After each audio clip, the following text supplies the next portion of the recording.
Very honored to be here today. I want to say hi to Sheriff Mack. He took off for it. He and I spoke together in an event over in Fredericksburg. He's a good man. I enjoyed visiting with him. I want to thank you for the invitation to be here today, and I might just take a brief deal about the NRA board. We do have a program called Trigger the Vote, and we're going to put a lot of money in 17 states. We're also going to get 4 million people registered to vote. So we're very excited about that. The sad thing, there's 86 million gun owners and only about 43 million are registered to vote. So we're working hard and heavy on getting that done because our freedoms are infringed on, as all of you know and understand. I want to tell you about our foundation. I have a really neat surprise for you when I finish here. But our foundation, we started about 5 years ago. I had some great people helping me get it started. Our governor, Rick Perry, is a good friend and has been before he even got in politics. And Rick helped me get it started. Peter Holt helped me get it started. And maybe not know he owns the Spurs, but he was a Silver Star recipient from Vietnam. Peter's lucky he's alive. He was shot all to pieces. Clay Walker, the country star. Clay's a great friend. He did. Dr. Jim Leininger, a lot of you know Jim. Great people. They helped us get the foundation started. And we started out taking them on outside activities. We'd take them on hunting trips and stuff like that. And then we started getting them jobs. We started getting scholarships. And then we come up with a little trick about a year ago, and we figured out a way to give them free homes. I don't mean mortgage homes and down payments on them. I mean mortgage-free, gift-free homes. And last Friday night with George Jones, we gave away our 100th home this year. It's amazing. Starting in January, we're going to give 250 homes a year away for 4 years.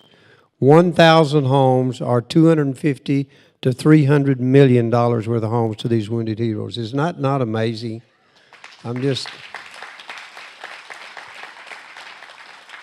We do 4 things with our foundation. We give scholarships, and we have we call it Skills for Life. But what it is I have 2 large ranches leased in Texas, and we're going to take between 200 and 300 deer, and I don't know how many pigs and everything else off these ranches with our heroes. They go out there and have an absolute ball. I gave a home away on NBC Friday, flew in late Friday night, went out to the ranch Saturday, and last night I counted 13 deer hanging, and I don't know how many pigs were in the pile over there. They're having a ball out there, taking these animals. We had about 21 warriors out there. The new colonel that came in that heads up the transition center was out there with his wife. It was a great time, and I've seen heroes come out there that almost, a recluse. They just almost can't hardly speak. And by the time the weekend's over, they're slapping everybody on the back and hugging necks and thanking everybody. Absolutely love it. These are their ranches. They can go out there and hunt and be on it anytime they want to with them or their family members. It's a great deal. The other thing we do is we get them jobs. We help them get jobs. And maybe that doesn't mean a lot to a lot of people. But when your life has been completely changed because of your wounds, and you don't think you can provide a living for your family, and then all of a sudden you're given a job, you're given a home, you're given scholarships, you got all kinds of things going on, life changes. Hope is the biggest single thing you can do for these heroes. Hope is the biggest single thing you can give to these heroes. So as a result, we work very diligent and very hard to make sure that we give these homes away, and we do these things. We get them jobs. I want to tell you who the people that have the big hearts that help us with these homes. Chase Bank, Wells, Bank of America. These are the 3 major individuals, companies out there that help us get these homes. The CEO, Jamie Dimon's a great guy. He and I gave a home away together out in California. And I tell you what, he's a powerful man with about 237,000 employees. But I promise you this, he cried when he gave that home away. It was very passionate, very emotional. One of our big supporters is, a lot of you may not know it, but the CEO of Walmart, Bill Simon's a great friend. He's also a retired naval commander. In the military, we kind of kid each other. If you're in the Army, well, you get picked on by the Navy, and the Navy picks on, all that kind of stuff. Well, I introduced Bill at front of his 5,000 store managers in Dallas, Texas, giving a home away. And I said, you know, you may not know, but your CEO is a retired naval commander. And I said, Bill, look how incredibly successful you've been. I said, can you imagine how incredible successful you would have been if you'd have been a retired Army colonel? And so we have a lot of fun teasing each other, but I tell you one thing, you mess with us, you got your hands full. We have a lot of fun and a lot of time around, but when it comes to honoring these heroes, everybody heart is behind doing that. And I have our foundation, we not only give them a home, but we put them through a 3-year mentoring program. We teach them how to own that home. I didn't want them to mortgage the home. I didn't want them to sell the home. I want them to understand the value of what they got. So for 3 years, they have a mentor that teaches them everything, how to pay bills. We look at every bill every check they write, all their credit cards, everything. And in 3 years, we deed the home to them. By then, we should have taught them how to take care and understand the value of a mortgage-free home. A $250,000 home, do you know how long it would take them and the kind of money they have to earn to get a free home like that? Well, today I'm going to introduce you to a war hero that was wounded, that we gave a home to.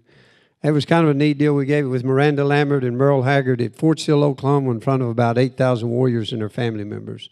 It was special, I promise you that. And I don't think Candace or Jonathan, either one had a dry eye. None of us did. Everybody was crying from the post commander who I had on stage with us. And Miranda was supposed to go up and surprise them because they didn't know they were getting home. She said, I can't do that. I'll mess it up. You do it, and I'll give them the key. So we had a good time. We had a great time. But I want this hero, Jonathan Wheeler, and his sweet wife, Candace. She wrote the sweetest letter the other day about their first Thanksgiving in their new home. It was so special. I sent it out to a lot of people. Got a lot of great comments. They got two tough guys here, Trace and Mason. Both of them are here. Their 2 sons are with them today. But I want to introduce you to a true American hero who received a beautiful home here in San Antonio, Texas. Would you please help me welcome Jonathan Wheeler?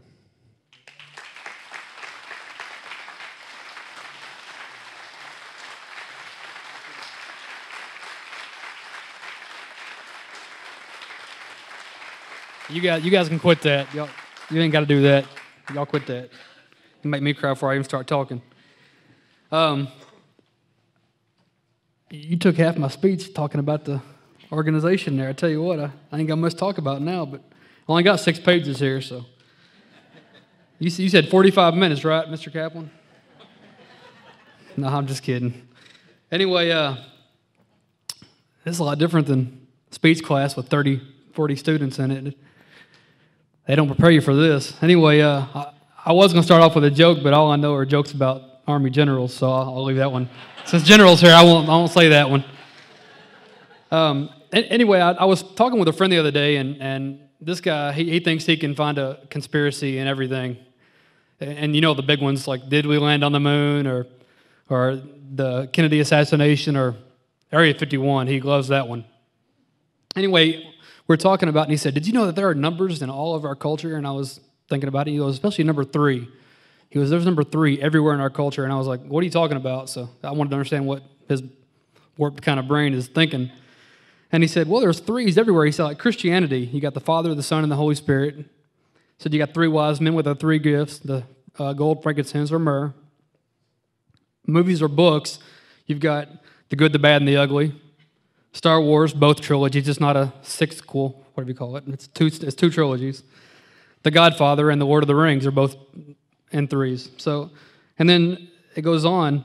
We use this rule of 3, we call it. Me and him call it the rule of 3 now.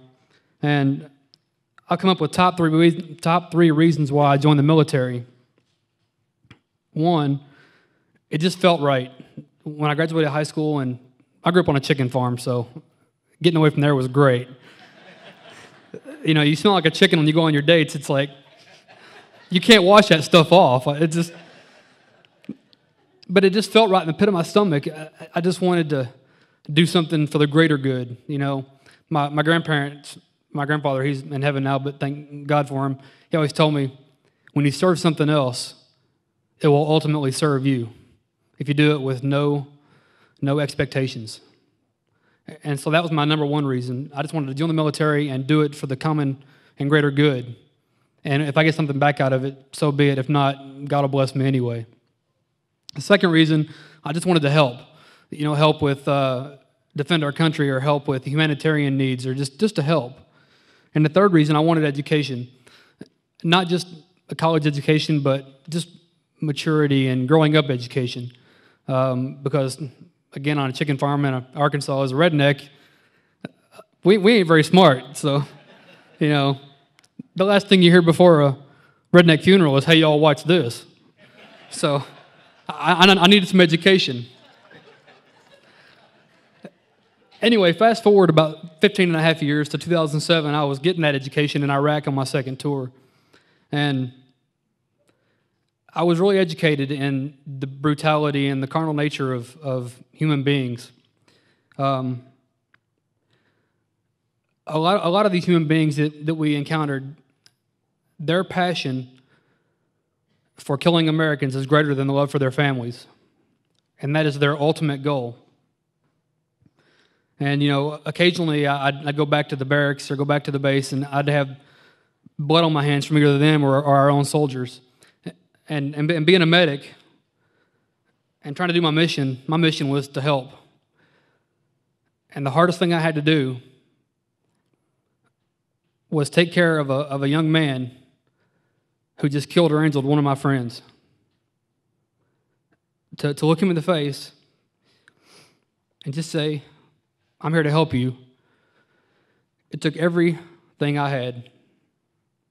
I wanted to pull out my pistol several times and just say, sorry, buddy, I can't help you. But my mission is for the greater good, and I had to keep reminding myself that it's for the greater good.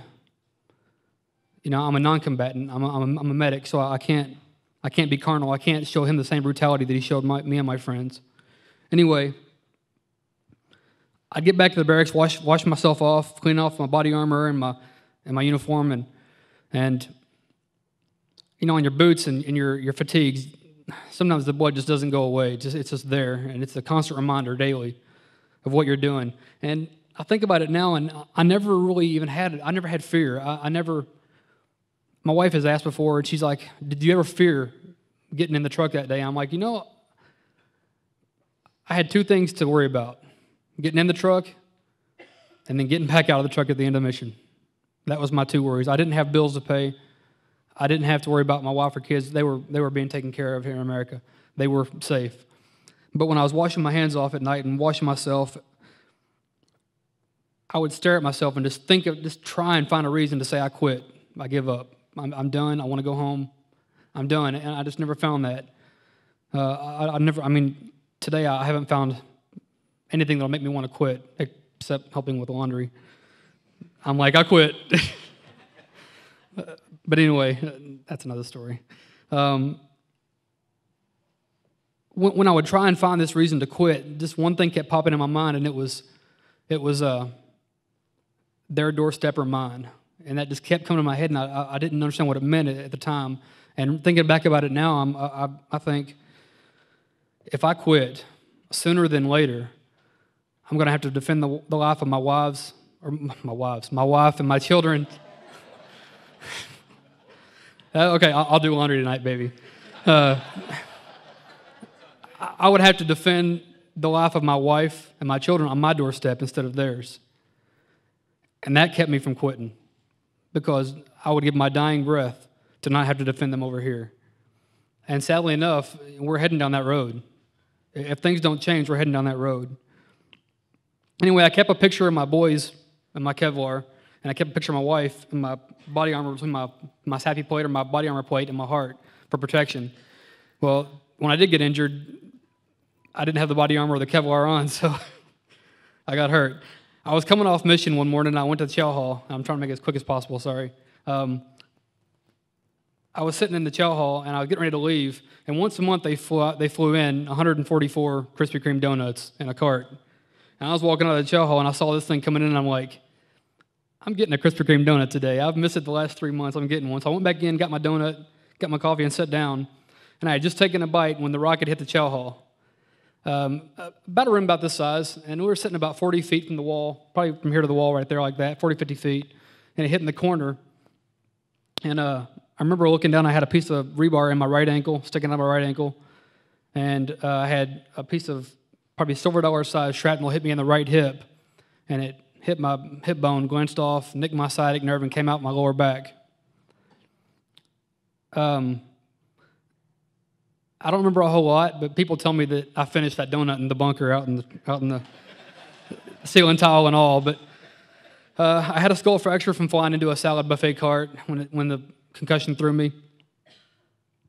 So August 11th, 2007 was my Alive Day, and if you don't know, an Alive Day is the day that a veteran should have been killed, but he was spared.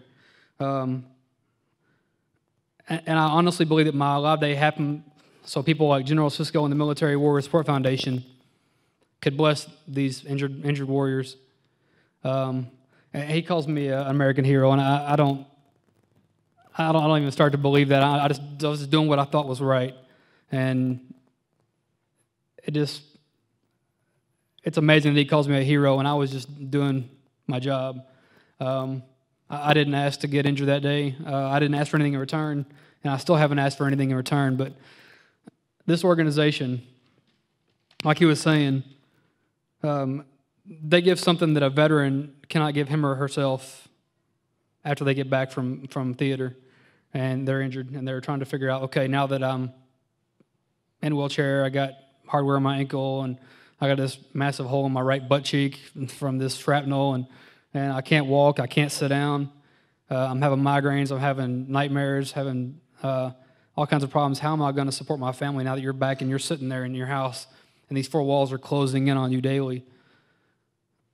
He gives us avenues of escape. It's more of an escape than anything else. It's an escape for us from the daily just trudge that we have going on. And being with my wife and kids is not a trudge. It's a blessing. I love my wife and kids, and my wife is a saint for what she's been through. I mean, she is just an amazing woman, and she's the real American hero. The wives and husbands that are left at home to pick up the pieces while we're deployed are the real American heroes. But like he said, they have the CEOs for Heroes that gets you jobs. They have the Skills for Life, which is golf, hunting, and fishing. That's all things that every redneck loves to do. Anyway, 4-year scholarships, test out programs for the Education for Heroes. But this program is a blessing for my wife and kids more. I'm just along for the ride. I get to see their faces every day when they walk into their own bedroom and say, "This is my room." And I remember when I was a kid, and even now, I go back to my grandmother's house and I smell that same smell in her kitchen that I smelled when I was 5 years old. My kids and grandkids will have that now. They'll be like, "This is Papa and Memo's house. I wrestle with him on that carpet," or "I help Memo make cookies in the kitchen." And so my kids have that. It's impacted my kids and my grandkids and my in-laws. It's not just impacted our family. You've helped, more people than you can even imagine. And I just want to thank the Tea Party. I want to thank General Sisco. And if you are giving donations today, thank you so very much for your kind heart. And just Merry Christmas. God bless our troops. God bless their families. And God bless all of you.